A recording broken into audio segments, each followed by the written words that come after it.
Knight, aka Dave, and I am a dungeon master. I had a blunder earlier, so for about almost 15 minutes I was talking and my mic was muted. Terrible problem.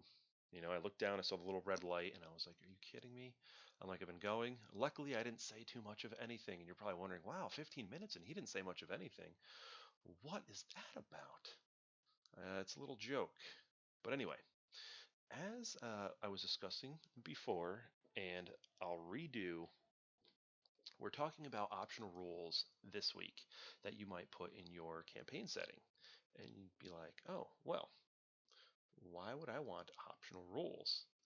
And those are some of the questions we ask about optional rules. When coming up with optional rules, and it's not necessary, but when coming up with them, think of these questions. Why would one want optional rules in their custom setting? To answer that, to kind of make it unique and set it apart, along with the other things that can do that as well. But this is another way of doing that, especially if, like, let's say you take everything from 5th edition just as is, and there's very little deviance.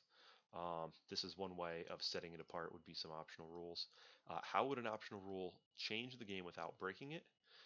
Is it still fun for the players, and is it still fun for you as the DM? Does it make things too easy for the players, or does it make things like totally unfair for them? That's another thing. What type of balance is there with your optional rule? And third, how does this optional rule fit into my campaign world? Does it make sense for the world? That's another thing, to think about. You wouldn't want to have that optional rule and not really fit in with the theme. Um, and piggybacking off of that, we're going to dive right into the Dungeon Master Guide, page 265 and 66, with the optional rules they have. And these are ones that they've come up with that you could implement in your game. Hero points, for example. Anytime you roll well, not anytime, but if you roll a d20 and you don't like the result, you have up to 5 hero points plus half your character level, and it resets every time you gain a level. Is that what it is? I believe it's anytime you gain a level. You roll a d6 with that, and that can help, maybe make or break the roll for you. Uh, they have honor and sanity. Like I said, we were talking about thematics. Sanity is a good one for horror type games. So if you're in a world with like a bunch of scary monsters or crazy demons, sanity might be a good stat. Or if there's a lot of mind games or mental things going on, sanity could be very useful. And honor, it's kind of like a way of measuring your characters, like, I guess, I don't want to use the word again, but I will. Your character's honor. Like, hey, uh, would they act this way? Is this against their code? And those are just some examples, just from the Dungeon Master Guide that they give you. You know, they don't give you. You have to buy it, but you know what I mean. For Dungeons and Dragons 5th edition. And let's look at a custom. Well, not a custom setting, but Middle Earth 5th edition, right? What optional role do they have? Well, they have several. They use 5th edition as a template, but kind of made it their own game. And one of the optional roles I'm talking about is the corruption. Certain things can make players more corrupt, can like kind of turn them dark,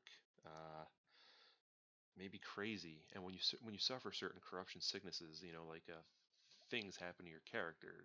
It's different, I believe, for every type of corruption you get, and it might even vary, like depending on your race or class.